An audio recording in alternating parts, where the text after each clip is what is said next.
Chapitre 15. Mort de Joachim et d'Anne. Jésus dit: Comme un rapide crépuscule d'hiver où un vent de neige accumule les nuages dans le ciel, la vie de mes grands-parents connut rapidement la nuit, depuis que leur soleil s'était fixé pour y resplendir devant le rideau sacré du temple. Mais n'est-il pas dit: La sagesse inspire la vie en ses fils, prend sous sa protection ceux qui la cherchent. Qui l'aime, aime la vie, et qui veillera pour elle se réjouira de sa paix. Qui la possède aura la vie en héritage. Qui la sert obéira au Saint, et qui l'aime est bien-aimé de Dieu. S'il croira en elle, il l'aura en héritage, héritage qui sera confirmé aux descendants pour qu'elle l'accompagne dans l'épreuve. Il sera d'abord l'objet d'un choix de Dieu, puis Dieu lui enverra crainte, peur et épreuve, la flagellation de sa discipline pour le former, jusqu'à ce qu'il l'ait éprouvé dans ses pensées et puisse se fier à lui. Mais après cela, il l'affermira, reviendra à lui par des chemins droits et le rendra content. Il lui découvrira ses secrets, mettra en lui des trésors de science et d'intelligence au sein de la justice. Oui, tout cela a été dit. Les livres sapientiels conviennent à tous les hommes qui y trouvent le miroir de leur conduite et un guide. Mais heureux ceux que l'on peut reconnaître parmi les amants spirituels de la sagesse. Je me suis entouré de sages dans ma parenté mortelle. Anne, Joachim, Joseph, Zacharie, et plus encore Élisabeth. Et puis le Baptiste, ne sont-ils pas là de vrais sages? Je ne parle pas de ma mère, en qui la sagesse possédait sa demeure. De la jeunesse à la tombe, la sagesse avait inspiré une manière de vivre agréable à Dieu, à mes grands-parents. Comme une tente qui protège de la fureur des éléments déchaînés, elle les avait protégés contre le danger du péché. La sainte crainte de Dieu est à la base de l'arbre de la sagesse, d'où s'élance avec toutes ses branches pour rejoindre à son sommet l'amour tranquille dans sa paix, l'amour paisible dans sa sécurité, l'amour sûr de lui dans sa fidélité, l'amour fidèle dans sa force, l'amour total, généreux, actif des saints. Qui aime la sagesse aime la vie et possède en héritage la vie, dit l'ecclésiastique. Mais cela se rattache à ma parole. Qui perdra sa vie par amour de moi la sauvera.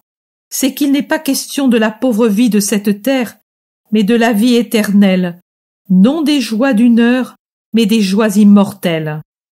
En ce sens, Joachim et Anne l'ont aimée, et elle fut avec eux dans leurs épreuves.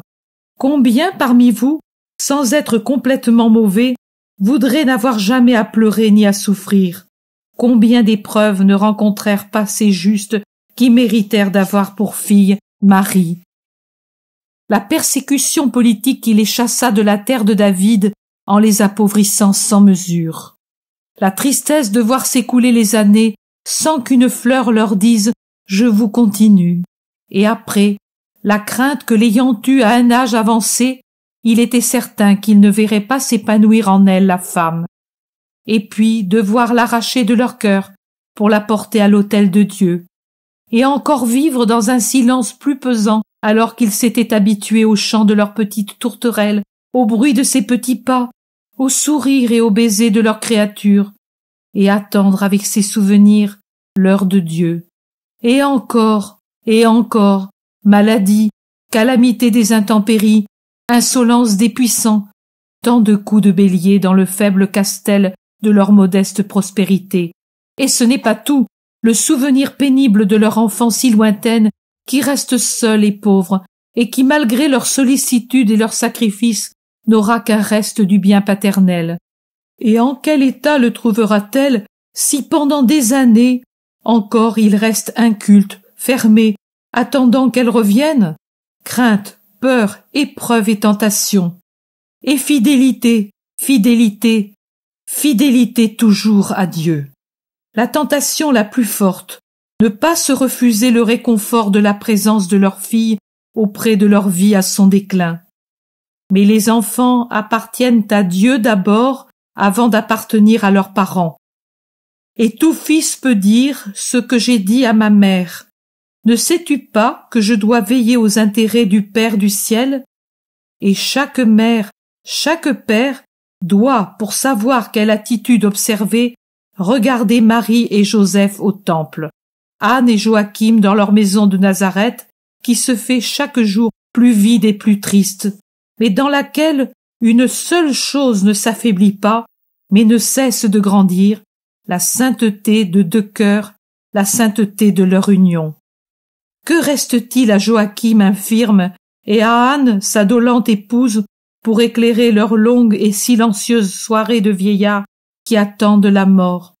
Les petits vêtements, les premières sandalettes, les pauvres joujoux de leur petite qui est si loin, et puis les souvenirs. Les souvenirs, les souvenirs. Et avec eux une paix qui vient leur dire « Je souffre, mais j'ai accompli mon devoir d'amour envers Dieu. » Et alors, voilà une joie surhumaine qui brille d'une lumière céleste, inconnue aux gens du monde. Elle ne pâlit pas du fait qu'elle tombe sur paupières flétries, sur deux yeux qui se meurent, mais à la dernière heure resplendit davantage et illumine des vérités restées au-dedans de leur âme tout le temps de la vie, enfermées comme des papillons dans leur cocon, ne manifestant leur existence que par des suaves mouvements faits de légers éclairs. Mais maintenant, elles ouvrent leurs ailes de soleil et montrent les paroles qui les décorent. Et la vie s'éteint dans la connaissance d'un avenir bienheureux pour eux et pour leur descendance, pendant que sur leurs lèvres s'épanouit une dernière bénédiction pour leur Dieu. Telle fut la mort de mes grands-parents, comme l'a mérité leur sainte vie. À cause de leur sainteté, ils ont mérité d'être les premiers gardiens de l'aimé de Dieu. Ce n'est que quand un soleil vint les éclairer au déclin de leur vie qu'ils eurent la pleine vision de la grâce que Dieu leur avait faite. À cause de leur sainteté, Anne n'éprouva pas les souffrances de l'enfantement, mais donna extatiquement le jour après l'avoir porté, alla sans faute. Pour tous deux, ce ne fut pas l'agonie, mais la langueur d'une vie qui s'éteint, comme s'éteint une étoile quand le soleil se lève à l'aurore. Et s'ils n'eurent pas la consolation de me posséder, moi, la sagesse incarnée, comme l'eut Joseph, j'étais près d'eux, invisible présence, leur disant de sublimes paroles, penchée sur leur oreiller pour les endormir dans la paix, en attendant le triomphe.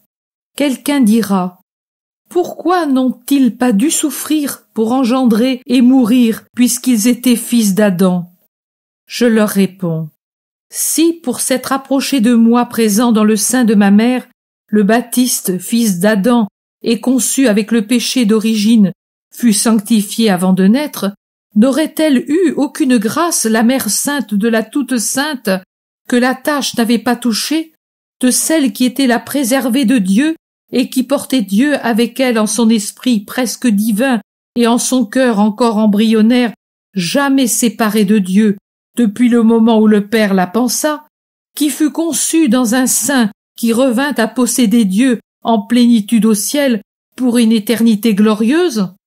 À celui-ci je réponds: la droiture de la conscience procure une mort sereine et les prières des saints vous obtiennent pareille mort. Joachim et Anne avaient derrière eux toute une vie de droiture. Au moment de la mort, elle se découvrait à eux comme un panorama paisible, comme un chemin qui les amenait au ciel. Et puis, ils avaient la sainte en oraison devant le tabernacle de Dieu. Elle priait pour ses parents éloignés d'elle. Venez pour elle après Dieu, le bien suprême, mais aimé comme le veut la loi et aussi le cœur humain, mais d'un amour surnaturellement parfait.